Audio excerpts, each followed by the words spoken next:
He's Derek. Don't you think that life should be gay and gay and gay and gay and gay and gay and gay? She's Romaine. DerekandRomaine.com. So fucking convenient. It's on demand. It's right there when you need it, when you want it. There it is. This is Derek and Romaine. 2.0, bitches. Derek here, along with Romaine, and joining us now, it is our returning champion. I think number one on the charts with a bullet. Frank Decaro is back with us, author, comedian, actor, and, as Romaine points out in today's prep, friend with an exclamation point. True. Yes. all true.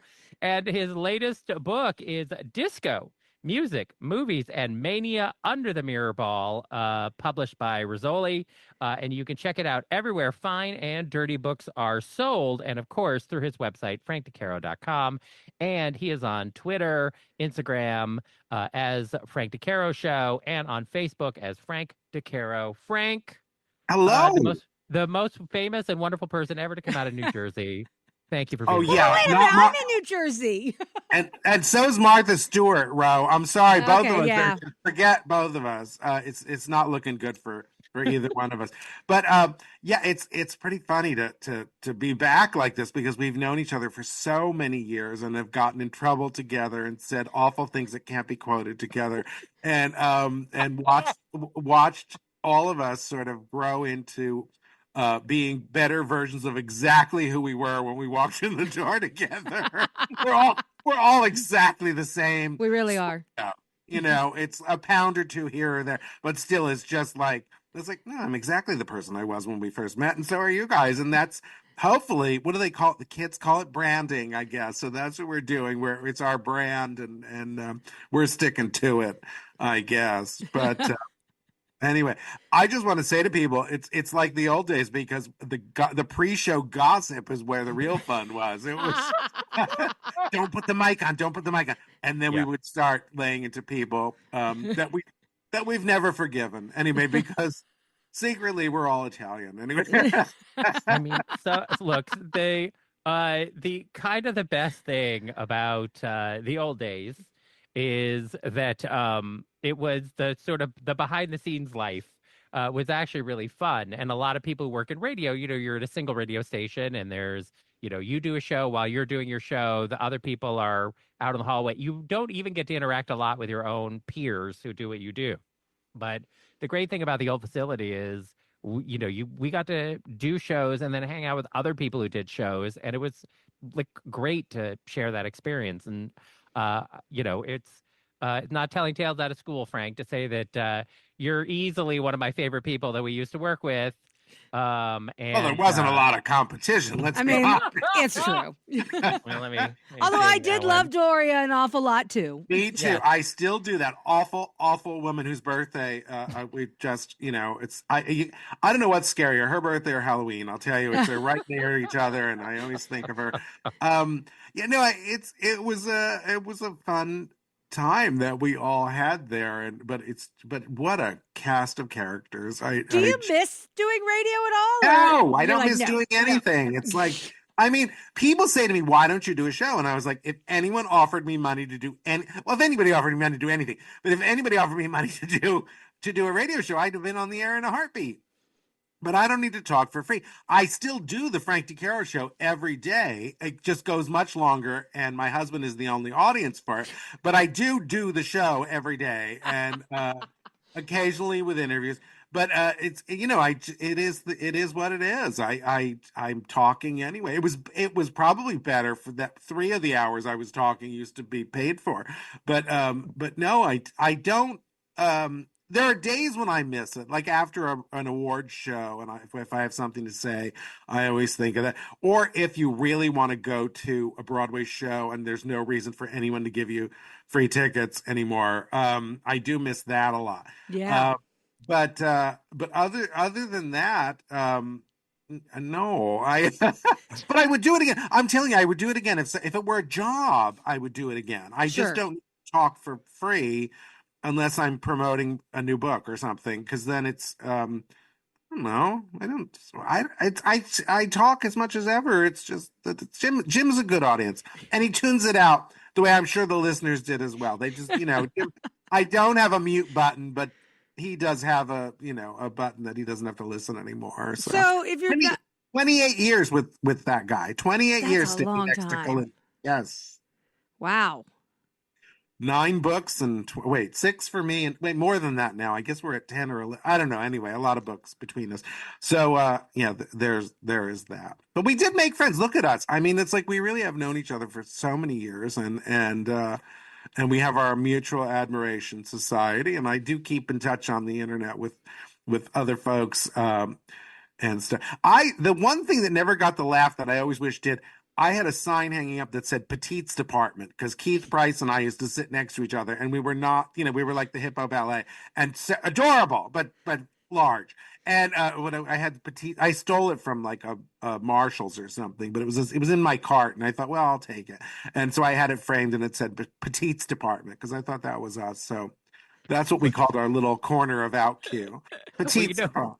When we do our cruises, I always because you've been on cruises too, because you've done like the Golden Girls cruises and everything, and so whenever they do the muster where the staff is there and they talk to you like, do you understand how to put a life vest on and everything? I always say, I'm very petite. I need a child's life vest because I'm so petite. And he does. This is not a joke. They're never laughing at that joke, but I'm always like, I'm very sincere. Like, I'm so petite. Please, a child's life vest. I don't want to drown. And you do have to keep telling Lord knows if anyone can say this, it's me. Keep telling the joke. And the only person who needs to find, the older we get, the only person who needs to find anything funny is yourself. Right. And if I ever have to start, like if I sell a documentary or something based on a book, I'm going to have to start a production company. And I told Jim, I said, mine's going to be called Audience of One Productions. Okay.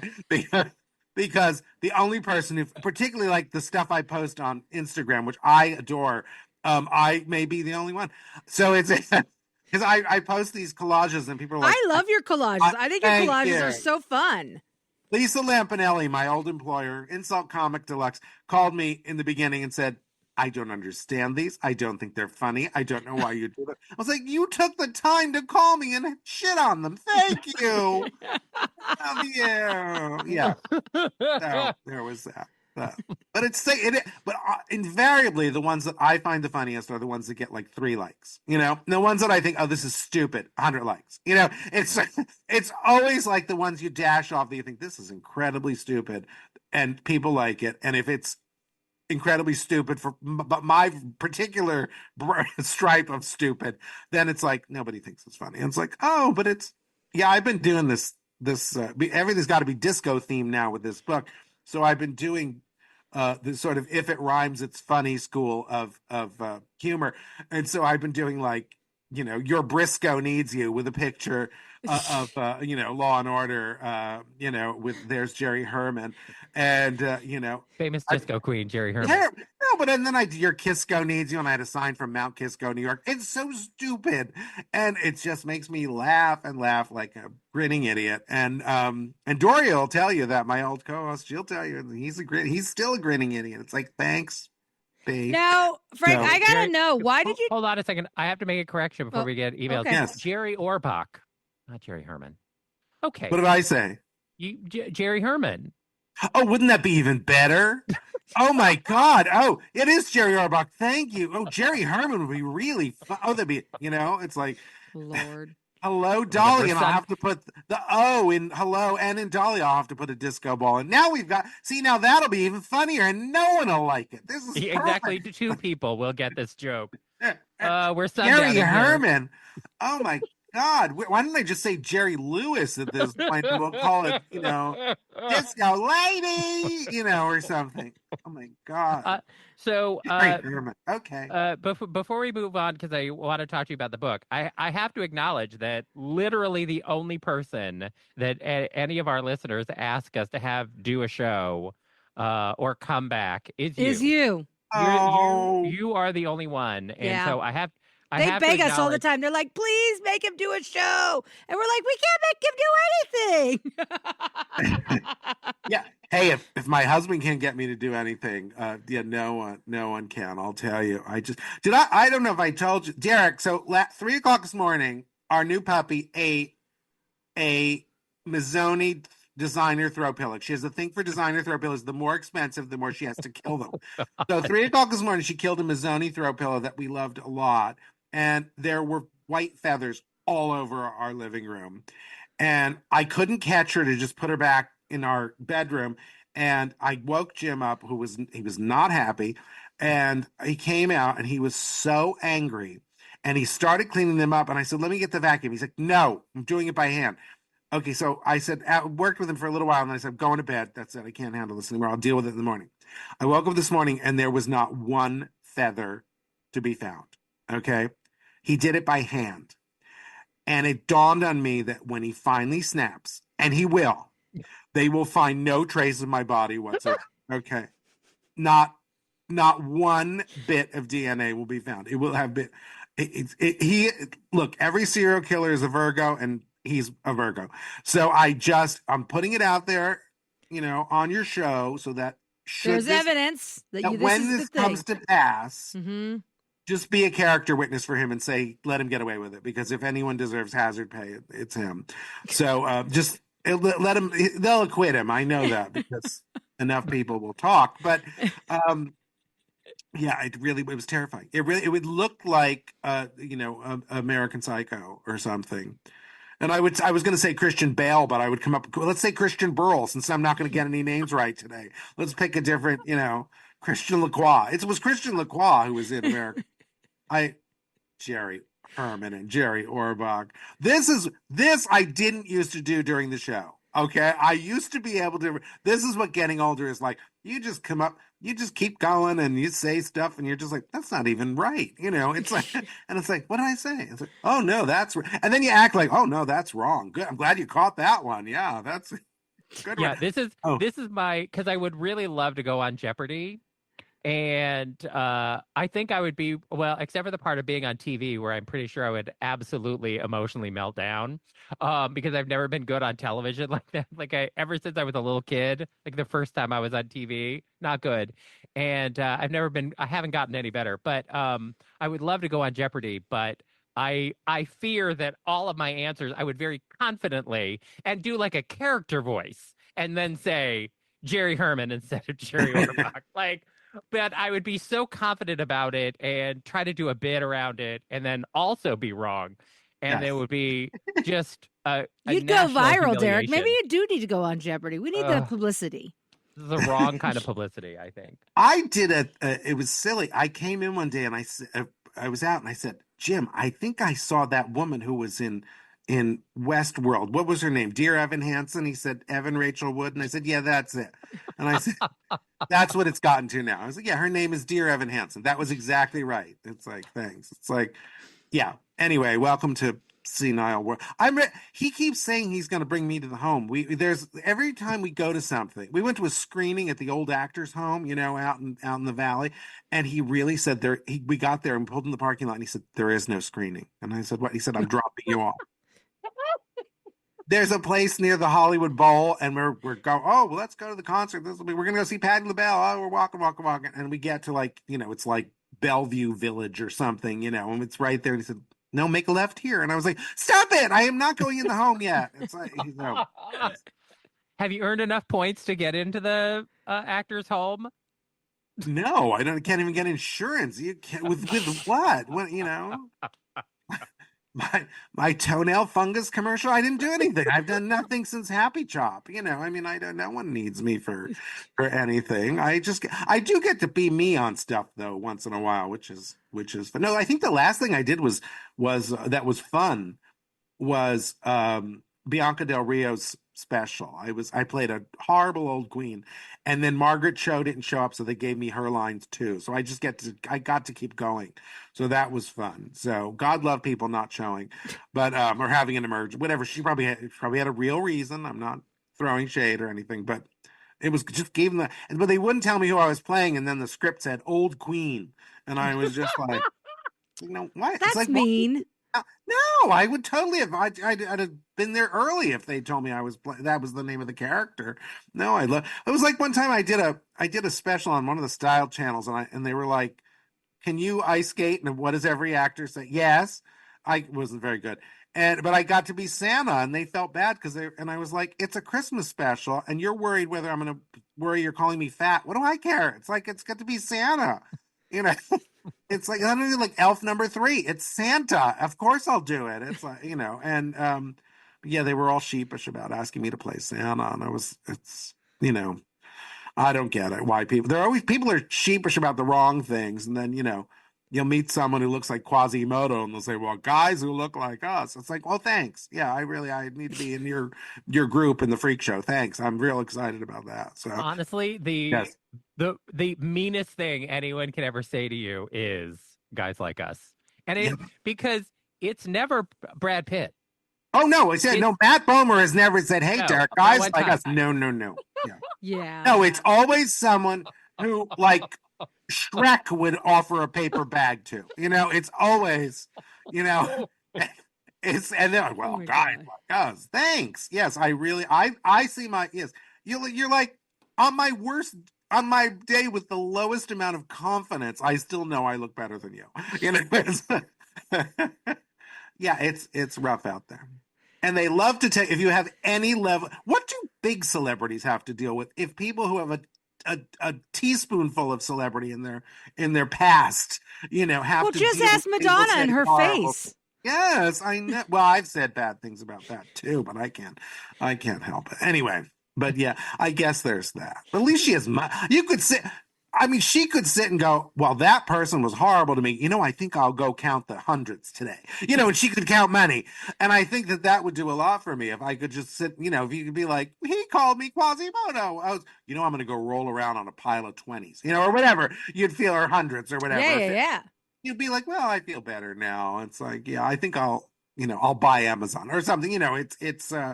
Anyway.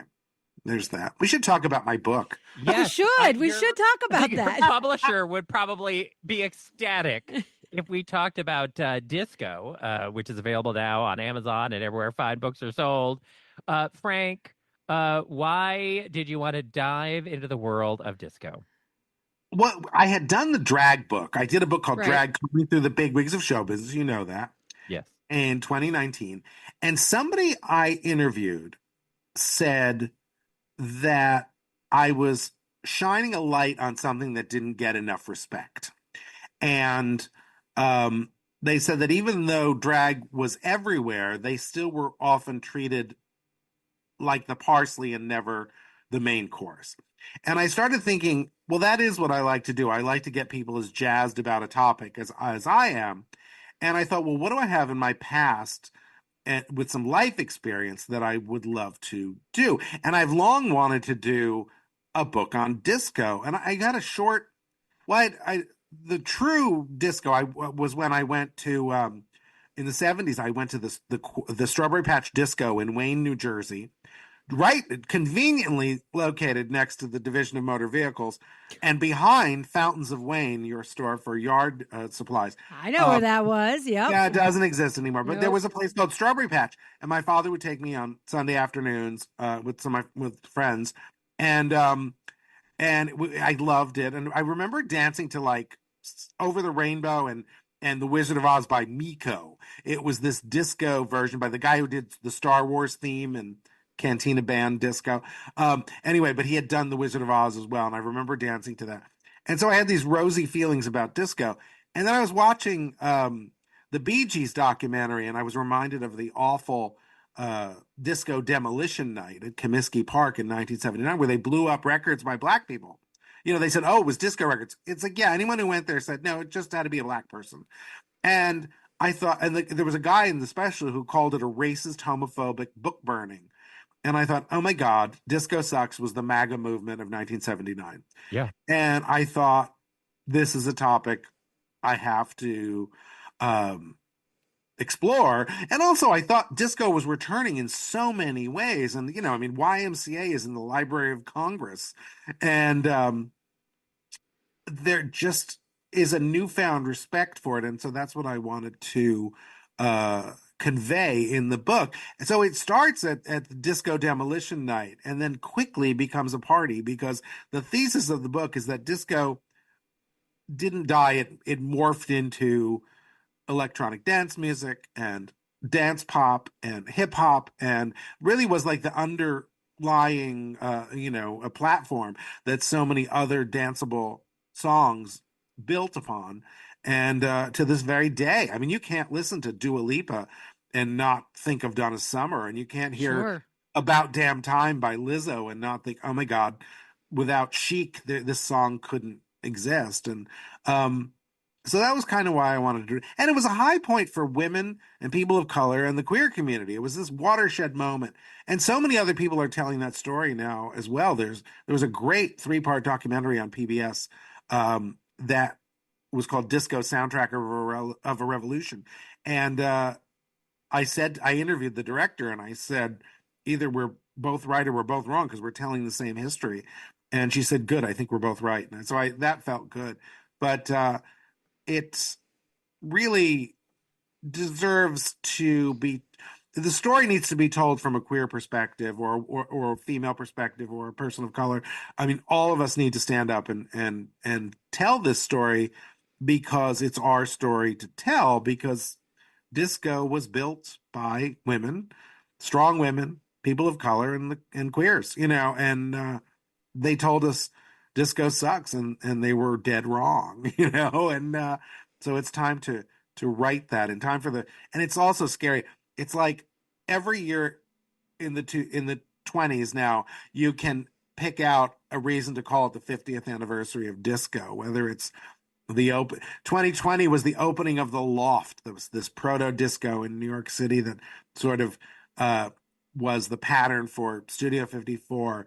2024, actually early January of 25 will be the first true disco record, Never Can Say Goodbye, by Gloria Gaynor, where the whole side of the album was a suite.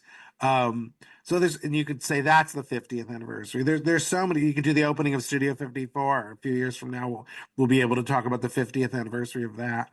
So it was time to tell the story. And also, it's really fun because if you're going to do research, and you're watching the Brady Brunch Variety Hour, and you're me, that's like catnip. I mean, I'm watching them. As Susan Olsen said to me, she said, we were singing disco tootsie goodbye. And I howled. I was like, yeah, they kind of were. It's deranged. So, and the disco movies. Oh my God. You have not lived until you've seen Abby, okay, which was known as Black Exorcist. You haven't lived. There's an exorcism by the king of cartoons from Pee Wee's Playhouse on the dance floor, and a disco ball explodes and goes crashing into the bar. And when the devil is finally cast out from this poor woman's body, the devil says, I was getting tired of that bitch anyway. Okay.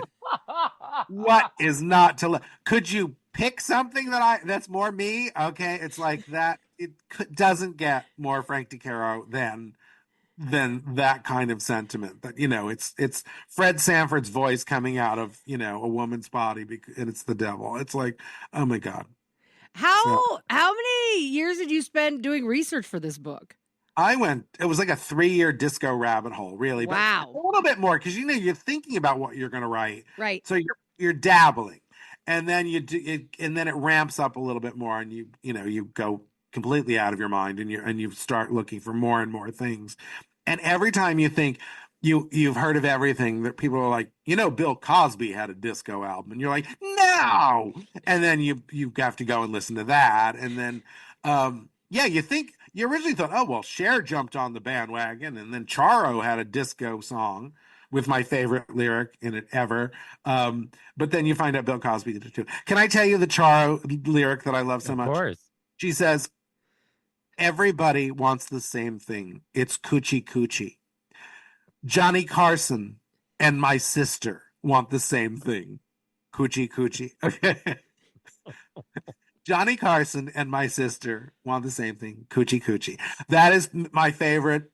That's my favorite disco lyric ever, I think. It makes Push Push in the Bush seem just a little crass. It's just much more beautiful that Johnny Carson and Chara's sister want to get coochie coochie.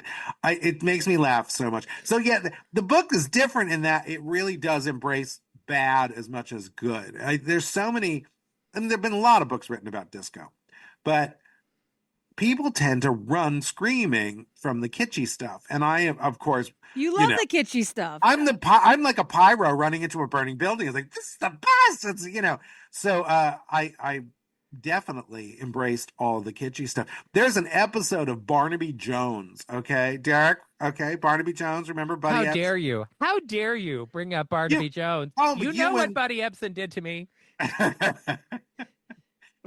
he made you put on his silver Tin Man paint, and then you were allergic too. I know.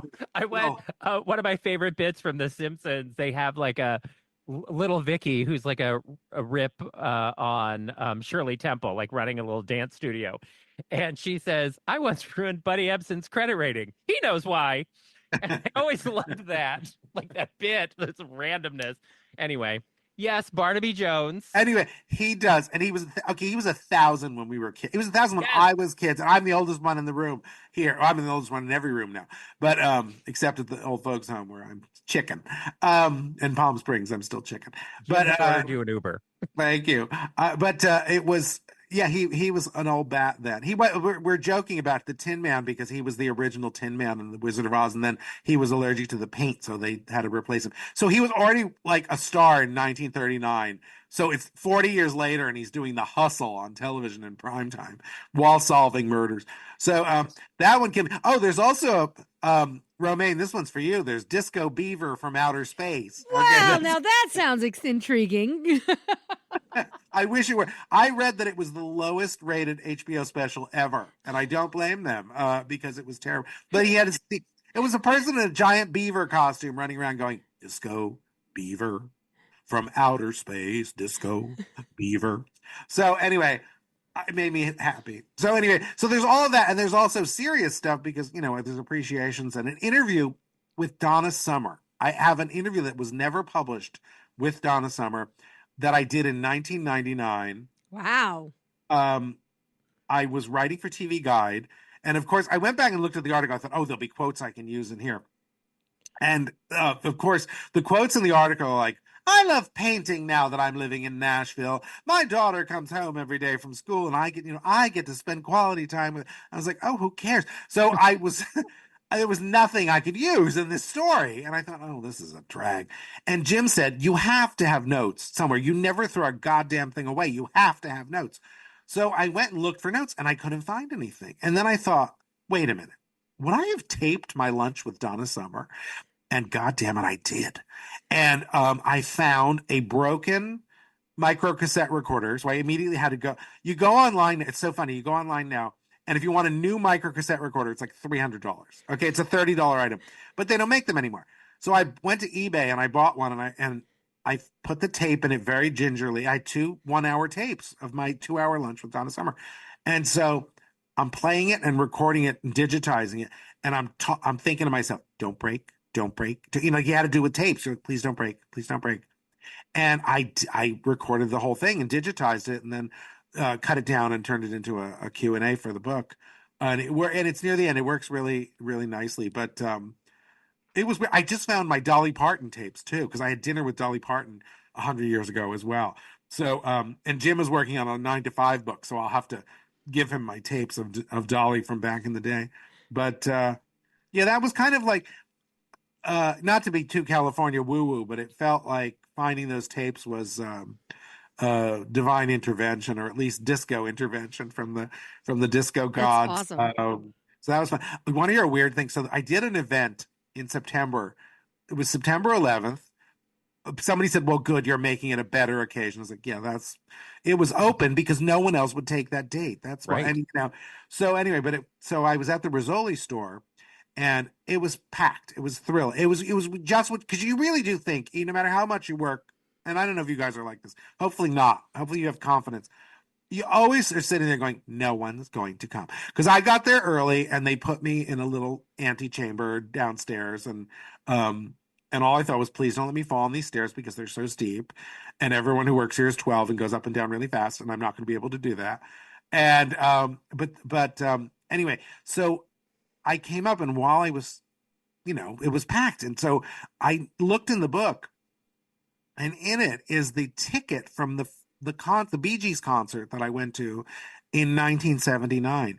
And it was September 11th, 1979. So it was 45 years to the hour that I saw the Bee Gees, and 10 blocks away. I That's was in the high wild. credit, and it was at Madison Square Garden. So it was like 10 blocks away. And I was like 45 years to the hour. So that was pretty just weird and very. My California woo woo went. It's like, ooh, it's like this is supposed to be. So anyway, but it was. So that was pretty wild. But yeah, I do think if you decide life is more interesting if you decide there are no coincidences. So you just sort of whether it's true or not, who cares? But it's fun, and that's all I kept thinking. I was like, because it wasn't like, oh, yesterday would have been. It was to the hour. I mean, it's like. I was talking at the same time the concert was beginning 45 years earlier, so that was pretty wild. But I wonder with disco, especially with the sort of the pitchiest parts of disco, if a big part of it is that, in Hollywood, if something works, they do it until they have destroyed it, right? Like over and over again. And Saturday Night Fever and the soundtrack of Saturday Night Fever were such a phenomenon. I mean, I was a little kid, but you could not turn on the radio without hearing one of the songs from the soundtrack. Like the radio stations just basically played the soundtrack all day. It was like there were no other songs in the world. There was only the Saturday Night Fever soundtrack. And where were you when you were listening to this? Where were you living at that time? In Utah, my dad had a Cadillac with power windows and an 8-track cassette, and an 8-track. We had that car too. Yes, exactly. It was like the first time we had power windows and an 8-track. It was I'm with you. Oh, I thought we were living in the future with that car. But it was and here I was in New Jersey, and it was even more intense. So that's what people have to realize, that it wasn't just, oh, New York, Chicago, LA. No, it was Utah. It was everywhere. It was everywhere. Cleveland. It swept the nation in the most thorough way possible. Everybody was catching the wave, or you were left behind. So everybody, the whole nation was on a disco craze. And but yeah, it's true. They do. It's like making s'mores and putting the fire out. It was like, oh, these are great. Let's kill it. Yeah, they that's what they did by over exposing it. But now we get the benefit of what do they say, 2020 hindsight, and going back and really appreciating it. But in New York, it's funny because if you are driving on a Friday night, one of the, I don't remember which radio station it is, but one of them plays sort of like the Friday drive time thing, and it sounds exactly like Disco 92. This is Paco, in 1979, which is what we heard in New Jersey and in New York, on WKTU, Disco 92. He's dead, but Paco. Anyway, it's so back, and it's hilarious, but it was everywhere, and it was kind of wonderful for a while. But nobody talked about how gay it was. I mean, not really. It was so gay. I know it was gay, and it was. So now that's why we're telling the story ourselves. We're like, you know what? This is how gay it was. You dummies. Of course, the Village people were playing with gay stereotypes. And it's like, So it's time to tell the right story, the true history of disco, which is really why I wanted to do this book so much. And also, it's really fun. As I was saying to you before, it's really fun if you're a pop culture junkie to share something you love, but also to do the research, because that's not work. It's like watching these things and reading these things and listening to this gorgeous music, and discovering cockamamie things as well, and then getting to share your enthusiasm for it. It's a really fun job to have. It'd be nice if they paid people, but other than that, it's a lovely. And it's a beautiful book, Frank. I mean, I think, it really is a beautiful, like, coffee table book. I mean, obviously great information inside it, but it's beautiful to look at. And by the way, I love the cover with that sexy lady. Yeah, they were very adamant, because my idea at first, I thought, okay, we'll have a gorgeous nude male torso with a disco ball in the crotch. And they were like, people don't buy books with naked men on the cover. And there was like, well, gay men do. Yes, they're like, only gay men will buy those. It's like, they said, if you put a woman on the cover, everybody likes that. And I was like, oh. And we thought, oh, we'll do a disco ball. We'll do this. And then there's not even a disco ball on the cover, but it kind of gets the feeling of this woman going into studio. I think this is amazing because, everyone thinks gay guys are the only ones who were being outrageous. Apparently, there were women who would show up at Studio 54 in a trench coat and high heels and check their coat, and that was their outfit, was high heels. And they would just be naked all night running around. I know. And it's like, so yeah, apparently that was a friend of mine that I interviewed, the artist Mel Odom, remembers. He said, I started recognizing women by their nipples. He said, I just would look and go, oh, I know her. And apparently that was something to do, was to take as much clothes off as you possibly could.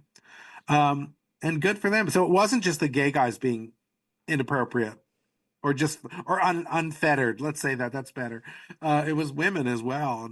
And well, I would imagine that they felt like it was a safe space because Studio 54 was sort of a de facto gay bar in a way.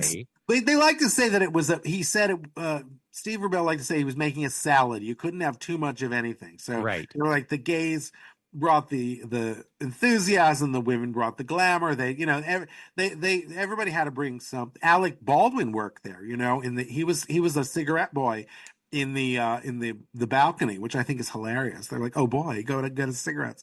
So he would run around in his little satin shorts and things. He's got it going on. Yeah. It's pretty. They must have been going crazy for Alec Baldwin when he was like 19, however old he must have been. All that fur. Oh my God, they must have gone crazy. I mean, they must have, someone's explored that briar patch, I'm sure. Not just. Now, did you discover anything about disco that you did not know? Were there any surprises for you in researching the book?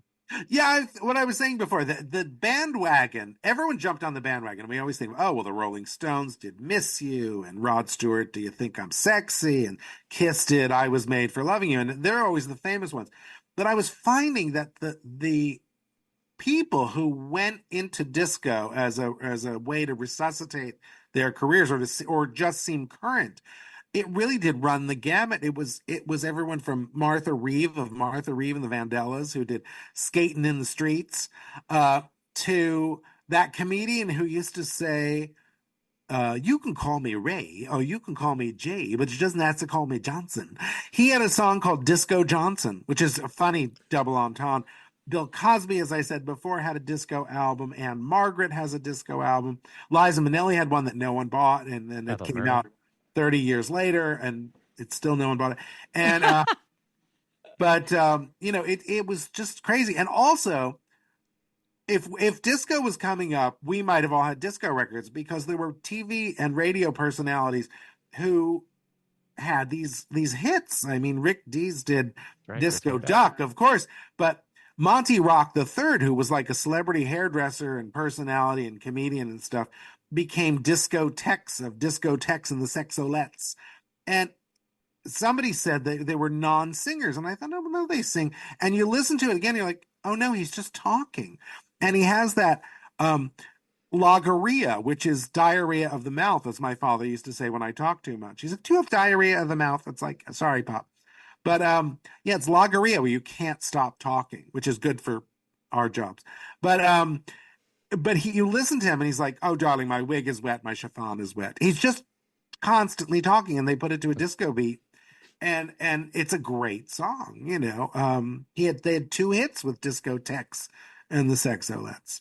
But meanwhile, someone stole I ordered online one-of-a-kind vintage newspaper photos from a newspaper in England of discotheques, and I was away for the week, and someone stole it out of my mailbox. Okay, what?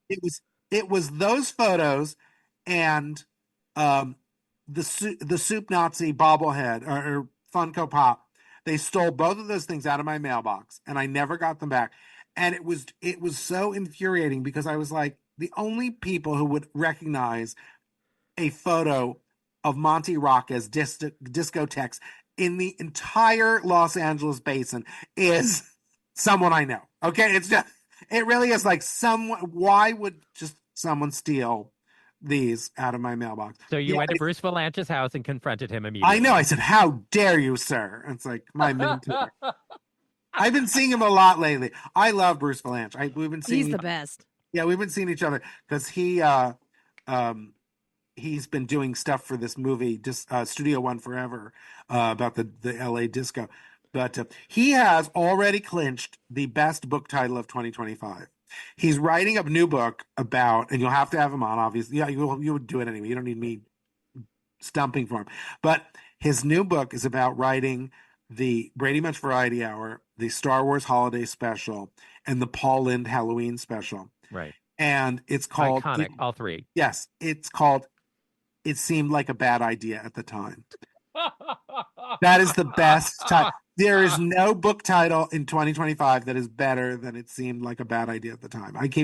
Everywhere I go, I tell people we have to get our hands on this book the moment it's in galleys, because it's I can't wait. And he told a story when we were doing years ago, 7 or 8 years ago, we were doing this Christmas programming, and Alonzo Duralde, the film critic, would talk about holiday films, and he's written books about holiday films, and I would get up and talk about holiday TV specials, and then we would have great guests on. Well, Bruce came on and talked about the Star Wars holiday special, and one of the aliens that they called "See You Next Tuesday" face. Okay, and they didn't spell it out that way. They said the right word, and it was how "See You Next Tuesday" face kept getting closer and closer to B. Arthur in every shot, so they couldn't be cut out of the cantina bar scene, So anyway, but there was the whole story of "See You Next Tuesday" face. It was so funny, and then you see it like, of course they called it that. But he's can you imagine a whole book of those? You won't be able to read it in bed if you're sleeping with anyone because you'll wake them up. You'll be laughing so hard. So my book is just heavy enough that you could kill someone with it. It's a tome. It's a big heavy book. Yeah. They don't tell you. You really do have to. You photo edit these books as well. It's not like you turn the words in and then you go away. You're like, you not only have to pick out all the photos, you have to find them, pick them out, edit them down, pay for them, get the licensing rights, and it's crazy that no one teaches you that in journalism school. They just act like you write your words and turn it in, and it's like you really have to. So if this book succeeds, we'll thank everyone, and if it fails, it's all on me because honestly, it is the most personal thing this side of the memoir I wrote 30 years ago.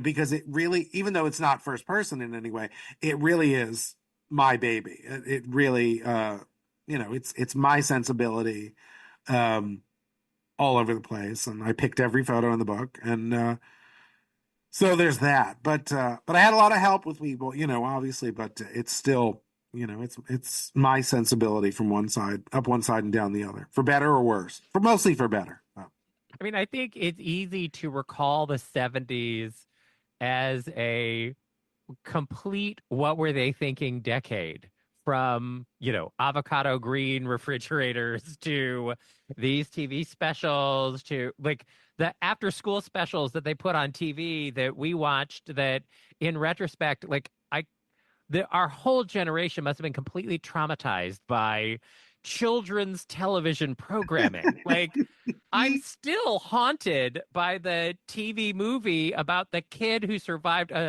their school bus being hit by a train. Like, I'm still wake up screaming in the night about it. Like, I can't, so it's easy to dismiss disco as part of this decade of just how high was everyone when they were making everything. But I'm glad that your book is here so that people can really see the context of the joy that was behind disco, is that it was so fun and alive and sexy. And that was, I think, what really drew people to disco. Like if you think about how electric John Travolta is in Saturday Night Fever, it's how sexy he is. Because the movie itself is a real fucking bummer. Like, it's true. Yeah. Oh, it is. Yeah. It's gritty with a capital grit. It is, but it's the only truly brilliant film of the disco canon. I mean, there are other things. Right. You know, I mean, Joan Collins in The Bitch and The Stud. You know, no one's going to call him brilliant. But my God, you need to see. She is so naked and stuff. You know, before she was on Dynasty, she was like, you know, the wares were in the window. She was like, I'll do anything. Even my sister, even an adaptation of my sister's book. Exactly, and she's, you know, they're quite great. She runs a British disco called the Hobo. Anyway, welcome to the Hobo. But yeah, it's just there. But I have to say, even though there's a lot of kitschy stuff, there's also an appreciation for, you know, Thelma Houston and Gloria Gaynor and Franz Jolie and all this amazing music. And disco was basically the music of empowerment and diversity. That's the part they didn't tell us back in the day, really, although it was there in the lyrics. But the thing that unifies disco, people say, oh, well, it's that 4/4 thump, thump, thump, thump beat. And that's true. But it's also the theme of, as was it McFadden and Whitehead said, ain't no stopping us now. That was the ethos of disco, was we were moving forward. You know, it's sort of like a Kamala Harris speech. It's like, we're not going back, was kind of the theme of disco, which is why I think it's so apropos now. It's, we're going to own ourselves. And I always say that now that people in minorities, gay among them, have enough cultural agency, we're allowed to tell our own history, and disco is part of our history. And you know, and we were never unlike people who were saying disco sucks, gays were never intimidated by these women singing "I Will Survive" or you know, or "Don't Leave Me This Way" or Donna Summer's anthems. You know, we weren't scared by someone who sang "She Works Hard for the Money." We were like, damn right she does. You know, we were very good with that. And so that's why I think it's kind of important. And also, I always think of the song "I Feel Love," and there's a whole section in the book, an interview with Pete Bellotte, who was the co-writer and the producer with Giorgio Moroder. I almost said Armani. Wouldn't that be good? Put him in the same right as Jerry Herman and Jerry Orbach. Giorgio Moroder. And he, you know, there's stories that I think Brian Eno came in with a copy of "I Feel Love," Donna Summer's "I Feel Love," and played it for David Bowie and said, "This is the sound of the future." And 50 years later, or 45 years later, it still sounds like the future, you know. And so Pete Bellotte talked about them making this record, and it was fascinating because he talked about Donna Summer's ethereal vocals floating above this computer that doesn't care if you live or die. It's just going to go dum dum dum dum dum dum dum dum dum forever. You know, the planet will be destroyed, and they'll find a cave, and all you'll hear is dum dum dum dum dum. And I thought, it gives me goosebumps to think about that, because it really is this forever future sound, and it was good. And I'm glad for my own self-aggrandizement, I'm glad I brought up Pete Bellotte. I got an email from him yesterday, and he was one of those interviews. He scared me a little bit because he's, you know, okay, straight guy, older. Yeah. And I'm talking to him, someone with daddy issues. Okay, so I have to, you know, daddy, please like what I'm doing. Please pay attention, daddy. You know, that's my whole life and my impetus. So I'm a little nervous talking to him and stuff. And he was a little gruff because we missed our first appointment because somehow we'd gotten the wrong time difference. And anyway, because he's in England. So I got an email from him 2 days ago that said, "Dear Frank, how does it feel to have written the best book on disco ever?" Aww. And that makes up for every negative review I've ever gotten about anything I've ever done. I just, daddy liked the book. So anyway, but no, it was very sweet because, I mean, I think anyone who's creative, and my guess is the two of you feel this way too. You know, you balance out imposter syndrome with why the hell am I not more famous and more acclaimed than I am? So it's 1 minute you're like, oh no, I have no right to do anything. Then the other you're like, why do people not realize I'm adorable? So there, I think that when you do have those moments, you got to really embrace them. And you do these events and and I know when you guys do this, you realize that the silliness that we're doing with our lives really means something to people, and that keeps it going. And people say, oh, you do it for others. It's like, no, we don't. We do it for ourselves. We do it for a paycheck. We do it for to feel better. You do it to fill the hole. You do it for lots of reasons, but it's really very selfish. But then when you find out your selfish pursuit impacts people in a good way, and that they like it, it makes it feel very very worthwhile. You realize you're not because you're not doing brain surgery. It doesn't mean you're frittering your life away, and that the contributions you do make do mean something to people. And not to get all schmoopy, but I do think that that's kind of a nice reminder once in a while that you do. And I like to pay, and honestly, my whole mission is to pay homage to people who don't get enough credit for what they did. And so that's kind of what Disco's about. That's what the drag book was about. That's what the Dead Celebrity Cookbooks were about. And that's what the Bob Mackie book before that was about. And I guess it was what my memoir, A Boy Named Phyllis, back in 1996, what that was about too. It's like, hey, everybody, I'm adorable. Pay attention to me, So... Well, we like paying attention to you, Frank. Yes. Thank you. And I pay attention right back. You guys are really amazing. You're like the computer in I Feel Love. You just, the word. Keep going. Just keep going.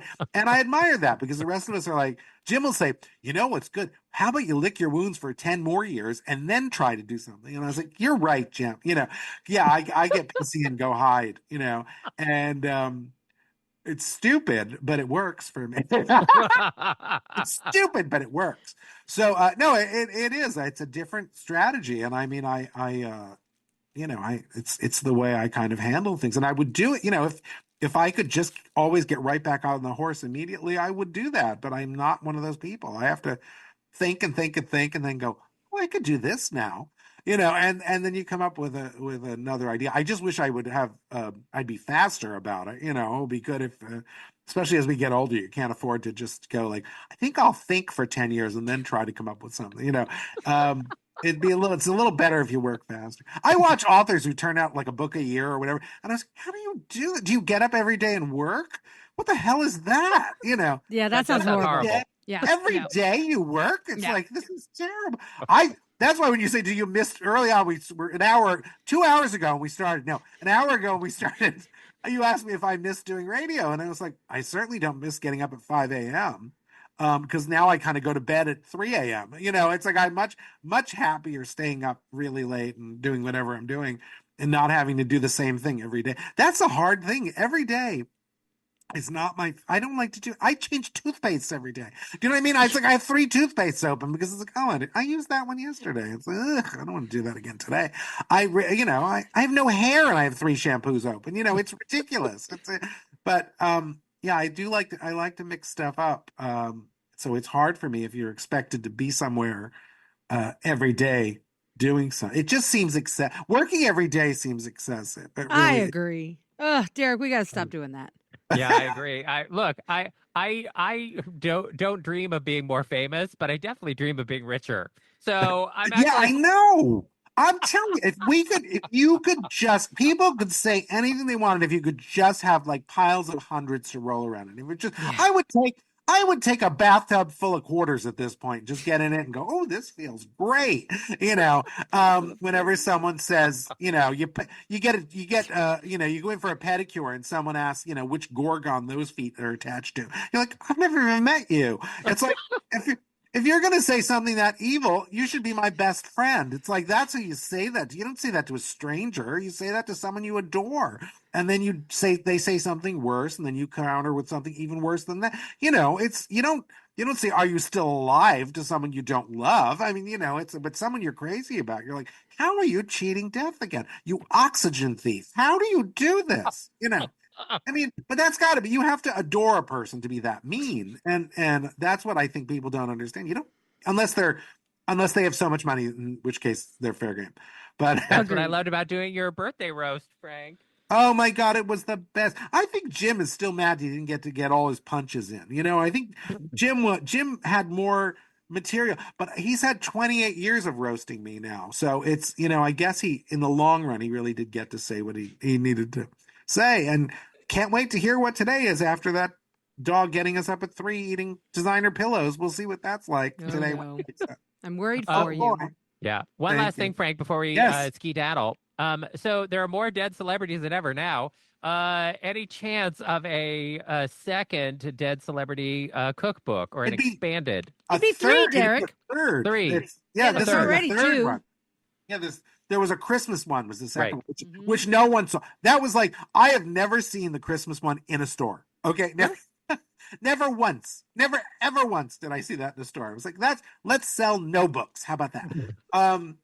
Why bother? It's way better than the other one. But anyway, yeah, I kind of am wondering. Someone approached me about. They said, we need to work. A publisher was like, we need to work together, and I was like, I wonder if Dead Celebrity has a little life in it left. It is an idea I believe in, and yes, I even save them now that they're alive. I see a celebrity recipe, and I'm just like, you're gonna go someday. It's like that's it. Cher and I are gonna be sitting here in 2087, and we're gonna. And I'm gonna go, listen, Cher, let's do this.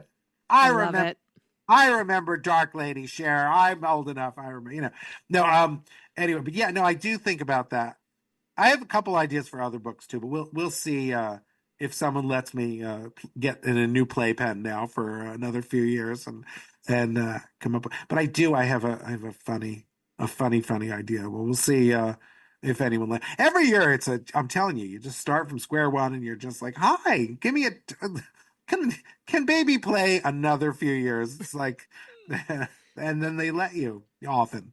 So awesome. I think you should do a Dead Celebrity Cookbook, Gone Too Soon, the most delicious recipes of people who died under the age of 50. Like Dinner in a Hurry. This will be the name. Dinner in a Hurry. For those celebrities cold, gone Derek. too soon. Dinner is best served cold. No, that's not it. I'm trying to think about. Yeah, there's so many ideas that we could do. I love that we took, for people who don't know, it was Dead Celebrity Cookbook. Was the only provocative thing was the title, but it was the idea of it was celebrities who died, and here's why you should pay attention to them. And it all came because we had interns at Sirius, and they didn't know what the hell I was talking about. You'd mention a name, and they look at you like, who? And that was kind of the impetus for saying, okay, I have to tell people who these, somebody needs to know who Richard Deacon, Mel Cooley on the Dick Van Dyke Show is. But now there's so many more dead folks that we could get in there. And Jim used to get mad because my husband wrote the Golden Girls book, and so I would say, I do have a Betty White recipe. It was before years and years and years before she died. And I said, if she goes, that could be all 4 women. I could have them all in there. And he's like, don't even say that. It's like, but she had chicken wings Pacifica. It could be wonderful, Betty White's chicken wings could be, But I'm still sorry she's gone. But they're good, right? They're good wings. It's. At least she left us her wings. She's dead. The chicken is dead. Everything's dead. What can we say? Well, I don't want to upset you as we close things out here because I know Jim has a car idling to take you off to the old folks home. But we have these very young new interns that are with us now, and when we tell them that we've been doing a radio show for 21 years, the look in their eyes when they realize that we have been doing our show longer than they have been alive is upsetting for us all. Like, I don't think there's one happy person in that conversation. So what I'm getting out of this is my Maria Ospinskaya Wolfman joke is not going to work on them, is what you're saying. Okay. I cannot drop that name. Okay. But we will have them read your new disco book so they can get up to speed as quickly as possible. You don't mean Disco, Music, Movies, and Mania Under the Mirror Ball, out now from Rizzoli. Find out everything you need to know at frankdecaro.com. Not that one. That's the one. Yes. Yay. Frank, fantastic. I respect you doing your own outro here in this interview. You're still a professional and also a friend, exclamation point. Yes. Well, 2 exclamation points and an asterisk right back at you. Okay. I don't know what it goes to, but it's probably, it might. Oh, I know what it is. It says, Romaine, even though I haven't seen you in a porn film, I did see your boobs in that magazine. So anyway, so that's it. So she's on the list too, Romaine. Okay. We're on. And also the lobby of our building. True. Good for you. Well, Tell Frank, them we look you forward to your got 'em, nudity soon. Frank's next book will be Famous People I've Seen Naked. Decaro. Not so famous people I've worked with whom I've seen naked, but only on the internet. That'll be the real title. Amazing. Like a 2-volume series. All right. Our thanks to Frank Decaro for being with us. Be sure to like all of Frank's collages that he does on Instagram, especially the ones that you do not understand. And be sure to pick up his latest book, Disco, Music, Movies, and Mania Under the Disco Ball. Under the mirror ball. You already messed it up. Look at you. Oh, I'm sorry. Let me start again. Disco, Music, Movies, and Jerry Herman Under the Mirror Ball, published by Rizzoli. And you can get more information on his website, frankdecaro.com. Frank, you're a national treasure. I'll be so sad when you disappear without a trace. It's coming, I'm telling you. You're listening to Derek and Romaine. Well, there you have it. The end of another perfect episode of Derek and Romaine. And if you want more great fun, go to dnrstudios.com and subscribe to get our show every day. And don't forget, for DNR Plus subscribers, you can use the DNR Cast app for iPhone, available now in the App Store.